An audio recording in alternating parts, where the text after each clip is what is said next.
In this video, we talk about the 3 pillars of starting.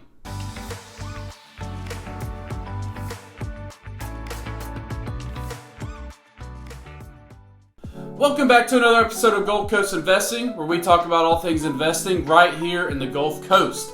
My name is Casey, and I would love if you would like this video and subscribe to the channel for more great content just like this. So I was watching a video podcast the other day, and they were talking about, how do you get started? So that can either be starting a business or starting a new job if you want to shadow somebody and get in and work your way up the corporate ladder, things like that. But this one I really want to talk about, if you're going to start a new business, what are the pillars that you need to look at and focus on when you're starting that business? So you probably heard it said before that the 3 pillars that you have to have are either money, experience, or sweat, as in time, equity, things like that. So wanted to kind of break those down, show those things so you know either what you have and also what you need when you're looking to start a business. If you want to help somebody else, again, if you want to shadow somebody and one day work up the ladder and take their job, if you want to, you want to hire somebody and say, hey, what should I look for in a business partner, things like that. What of the 3 categories do they have? What are the 3 categories do I have? And what are the 3 categories do I need? So again, you can either have the money, you can have the experience, or you have the time, you have the sweat. So obviously number 1 is money. That kind of speaks for itself. So if you're looking to start a business, launch a career, if that's in real estate or whatever that is, you're gonna have money if you want to really hit it big, hit it fast, right out of the gate. I see in the real estate world, so many agents, the failure rate in the real estate industry is so high of agents that actually have their license past the 2nd year, and a lot of it boils down to money. They may have a lot of time, but they don't have a lot of experience, and if real estate is their only job, they don't have a lot of money. So they're going out, they've maybe quit their 9 to 5, they're just out of high school, just out of college. They don't have a lot of money, but they need money to survive. Well, as you know, in real estate, it will take months to get your first deal, especially if you don't have money just to blast out marketing and things like that. So people have to realize, hey, not only do I need money to start the business and put in advertising and marketing, and maybe you're having to pay a 9 to 5 or something like that to work for you. Not only do you have to have that money, but you also have to have the money to survive your own personal expenses. So always make sure that's what you think about is, where's this money coming from? Do I have something to fall back on for my personal life to take care of my own personal, food and gas and car and house payments and all that kind of stuff?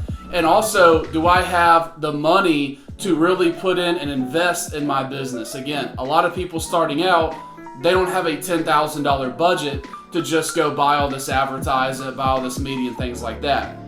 Some do. You get some companies or some agents, like in our example, they come onto the market, they have a ton of money, they can hire a videographer, they can hire an editor, they can hire, a social media manager, and they really just come out of nowhere and they just hit the ground running because they have all that money. So that's the first pillar, money. Where's the money coming from? Do you have money just to blast out from the start, which a lot of people don't? And then also make sure that your financials, your money is covered on your back end so you can survive, as your business starts to grow and thrive and all that goes.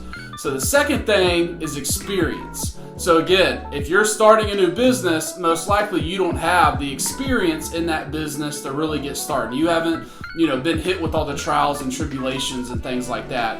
You don't have the experience. So maybe if you're looking to have a business partner, 2 or 3 other people that you want to start a business together, maybe one person has the money, maybe one person has the experience. So make sure you look for that. If you're looking to flip a house, there's so many people, and I think it's so smart in the real estate world that you can reach out to and they say, hey, if you find this property, if you find the deal, which goes into time, number 3, and you bring it to me, I will bring the experience part, and then, I'll show you how to do it. I'll show you the steps. I'll help bring my experience, and then we'll split the profits 50-50. So again, if you're starting a new business, if you're starting a new job, if you're starting a new career, You don't have that experience, so find somebody that does. Find somebody that's been in your shoes, that started from the bottom and worked their way up, that you look up to. Find multiple people and get, they may be seeing it from different points of view because they may have started in a little different path than you do. So remember that experience, that again, experience is everything. There's going to be so many things in any business you start, again, that you're not going to know what to do. Even the smallest of stuff when it comes to how to file your business, how to file taxes, how to open your business step by step. What license do you need? Get that experience. That's where I encourage you. Find local groups that are doing what you're doing in your field of business. Find the business chambers. Find people with experience and say, hey, this is what I'm looking to do based on your experience. Where do I start? What do I need to do? And again, find somebody, maybe that person on your team that you want to bring on as a partner. They have the experience, and that's awesome because that's built in, because if you're just starting, you don't have the experience. So, of course, the final thing is sweat, which is sweat equity or time. So most likely this is the third pillar of the three that you have when you're starting a business. So many people, if you're in the real estate world, you hear new agents when they say, hey, how can I go get a listing when I'm going up against 10 other agents that have sold 500 houses each? They got 20 for sale right now, or they're working with 20 buyers. How do I even compete against that? And of course, you'll hear from brokers and real estate professionals and teachers and things like that. You have the time, you have the sweat. So that's your pitch to your investor or to the client or the potential client is, hey, I maybe don't have all this experience. I'm partnered with a great team that does, but what I have that they don't have is time. So I'm going to give you that one-on-one touch that you need. I want to make sure I'm going to sit at this open house. I'm going to make sure this stuff is done. Think about that outside of the real estate world for whatever business you're starting. When you have the time, go the extra mile, go above and beyond because you have that extra sweat equity. So again, when we look at it from a real estate perspective and from starting a business perspective, you hear that word a lot, sweat equity. Hey, I'm the sweat equity partner. That means, hey, one partner, they may have put up the money, they put up the funds, but you're doing all the work. So yeah, they put up $100,000, but you're working 80 hours a week for free getting the business launched.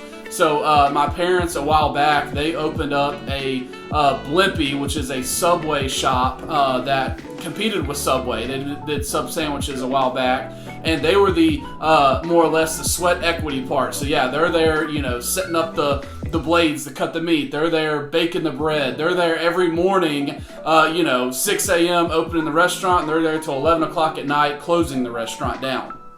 That's the sweat equity. Of course, they were brand new at it. They had never owned a business or a sandwich shop like that, so they didn't have the experience. They were younger, newly married, right before they had me, or right around that time they had me, so they didn't have all this cash to go hire these people that had experience and had the time. So they became the sweat equity partners, just like you'll have to do in your business. You're going to put a lot of time into it. If you're around any entrepreneur, you always hear, hey, I quit my 9-to-5 for freedom. I quit my 9-to-5 for money. And everybody will laugh at you because literally when you quit your 9-to-5, you're going to work double the hours. Your 40 hours will go to 80 hours and your paycheck's going to go in half or less than that, at least for the first couple years. So keep that in mind, and again, that's a strategy. If you want to do a deal, go approach a business partner or something like that and say, hey, I know you've always had this idea to do blank. If it's at your workspace, hey, I know that you're busy doing this. You really need somebody to head up this project. I have time. Give it to me. Hey, I want to start this business. I know you want to start this business. If you put the money up, you put the input for some of the experience. I have the time. I have the sweat. I will go help make this happen and execute on it. So remember that time is money. Your time is very valuable. So a lot of people, especially young people, think, well, I don't have the money, I don't have the experience, what am I good for? And it is that time, it is that sweat equity that maybe older people don't have. They may be married and have kids and grandkids and ball practice and, running their other businesses and everything else going on. They have experience, they have ideas, they have the money, but they don't have the time to actually pull it off, and that's what you have. So make sure you're looking at that, and approach that. And then if you're on the other end and you do have these ideas, but you're like, man, I don't have the time to make these ideas happen, Well, search around your network and your sphere and all that and say, hey, I wonder if this person does have, the time to make this happen. I can't really do it, but hey, I can hop on a couple calls. I can send some texts and give some guidance. I can put some money up front. I can check on it on the weekends, but I'll let them, kind of start this up and run it day to day. So don't be caught up in a bubble of, oh, I only have one of these things. I only have the money, but I don't have the experience and time. Or I have the experience, but I don't have the money and I don't have the time. Or I have no money, I have no experience, but I have time to learn and to give that attention that a client and a new business needs. So don't get caught in that sphere. Make sure you break out and look. Again, if you're looking to start a business, look for partners that meet those criteria. If you're the one with the time and experience and you want to get into a new business, well, go out and find people, find mentors that, again, have the time. That don't have the time, but they have the money and experience that you can partner up with to get out there and make it happen. So hope these pillars helped give you some ideas of what to look for, what to do when you're starting out. Hope you'll have a good week, and we'll see y'all next week.